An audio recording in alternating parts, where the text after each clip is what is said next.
महादेव जी कहते हैं कि दूसरों की खुशी में अपनी खुशी देखना एक बहुत बड़ा हुनर है और जो इंसान ये हुनर सीख जाता है वो कभी भी दुखी नहीं होता। जब हमारे अंदर एक दूसरे के नज़रिए से हालात को समझने की योग्यता आ जाती है, हमारे संबंध उतने ही बेहतर होते चले जाते हैं। शांति हमारा धर्म है, शांति हमारा कर्म है, शांति ही आरंभ है, शांति ही अंत है, शांति समाधान है, शांति सर्वदा प्रधान है। सदैव स्मरण रहे आप शांत स्वरूप आत्मा हैं, अतः सदा शांति का मार्ग ही चुने। एक बार एक शिव भक्त धनिक शिवालय जाता है। पैरों में महंगे और नए जूते होने पर सोचता है कि क्या करूं?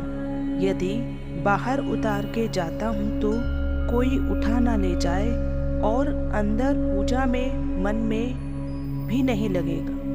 एक बार एक शिव भक्त धनिक शिवालय जाता है।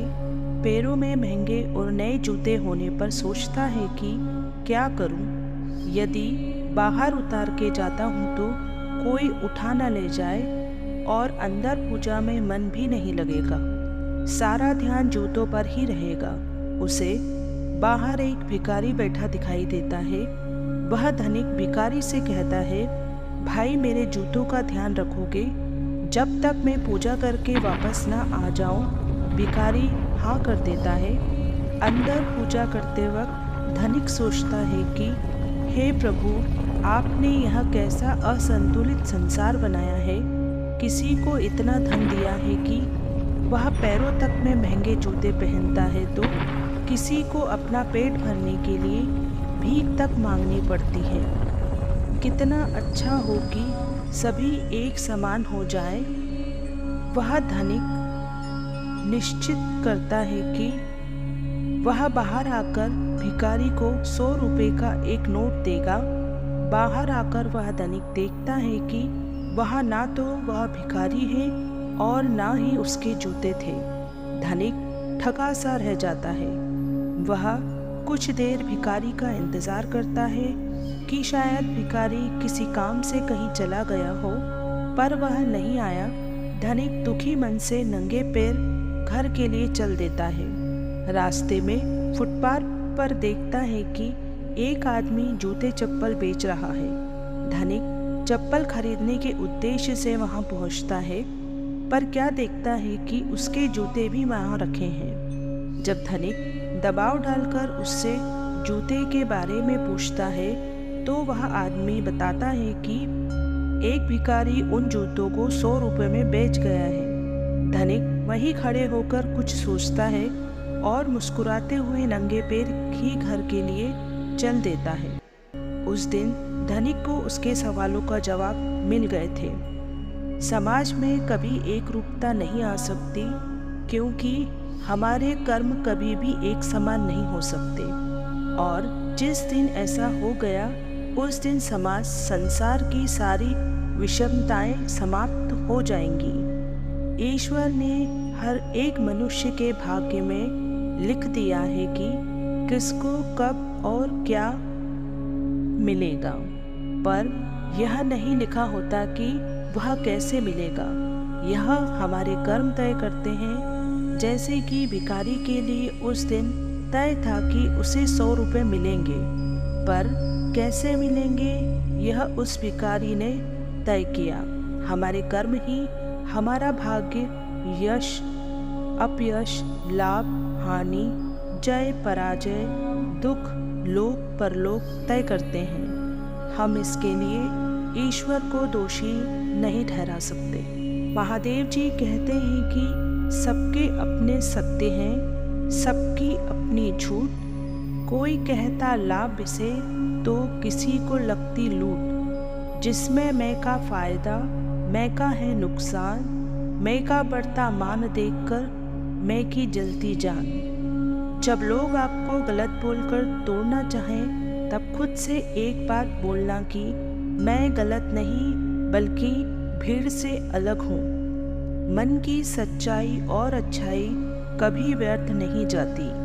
यह वह पूजा है जिसकी खोज ईश्वर खुद करते हैं। अगर कोई इंसान लकड़ी काटकर घर आए और जलते हुए चूल्हे के सामने बैठकर कहे, पहले मुझे गर्मी दो तो मैं लकड़ियाँ डालूँगा, आप जानते हैं कि फिर उसे कभी भी गर्मी नहीं मिलेगी, वह ठंड में ही मर जाएगा।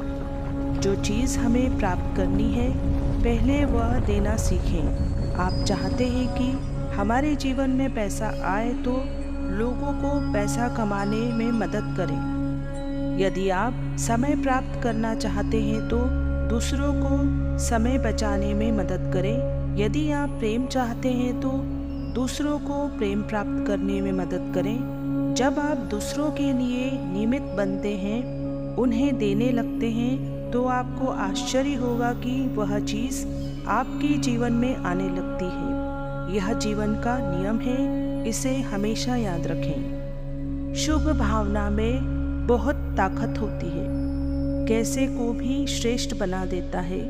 इसके लिए अपने मन को फालतू बकबक करने से बचाओ, क्योंकि सबसे ज़्यादा बात मन की ही रहती है।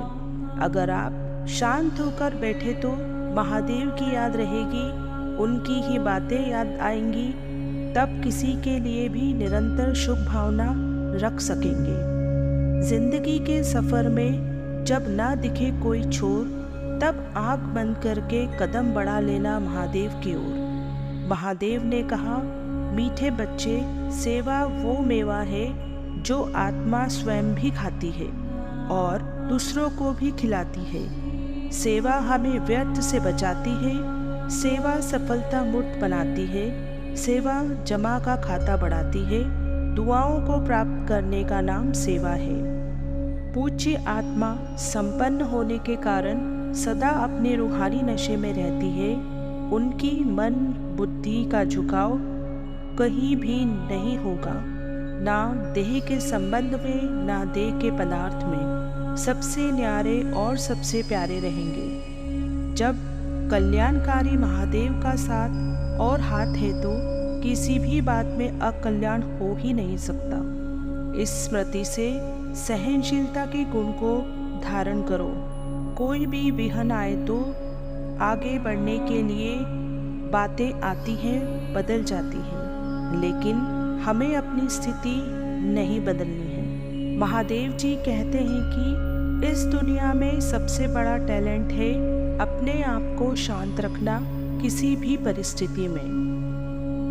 भटक गए हम राहों में, मंजिल का ठिकाना नहीं था, ले गई जिंदगी उन राहों में जहां हमें जाना नहीं था। कुछ किस्मत की मेहरबानी, कुछ हमारा कसूर था। हमने खो दिया सब कुछ वहाँ जहाँ कुछ पाना नहीं था। जब मनुष्य जन्म लेता है तो उसके पास सांसें तो होती हैं, पर कोई नाम नहीं होता, और जब मनुष्य की मृत्यु होती है तो उसके पास नाम तो होता है, पर सांसें नहीं होती। इसी सांस और नाम के बीच की यात्रा को जीवन कहते हैं। त्याग स्नेह से श्रेष्ठ है, चरित्र सुंदरता से श्रेष्ठ है, मानवता संपत्ति से श्रेष्ठ है, परंतु परस्पर संबंधों को जीवित रखने से अधिक कुछ भी श्रेष्ठ नहीं। महादेव जी कहते हैं कि रिश्तों का ना होना इतना तकलीफदेह नहीं है जितना कि रिश्तों के होते हुए एहसास का मर जाना है। मुंह पर सच बोलने और गुस्सा कर लेने वाले लोग उन लोगों से लाख गुना बेहतर हैं जो आपके सामने कुछ और है, पीठ पीछे कुछ और है। महादेव जी कहते हैं कि सृष्टि का नियम है, पहले देना पड़ता है फिर मिलता है, और ये भी नियम है कि जो दोगे उसका सूद समेत वापस मिलेगा। बुद्धिमान वो नहीं होता जो केवल बोलना जानता है, बल्कि असली बुद्धिमान तो वो है जिसे पता है कि कहाँ चुप रहना है। बड़ों से बात करने का तरीका आपकी तमीज़ बताता है और छोटों से बात करने का तरीका आपकी परवरिश।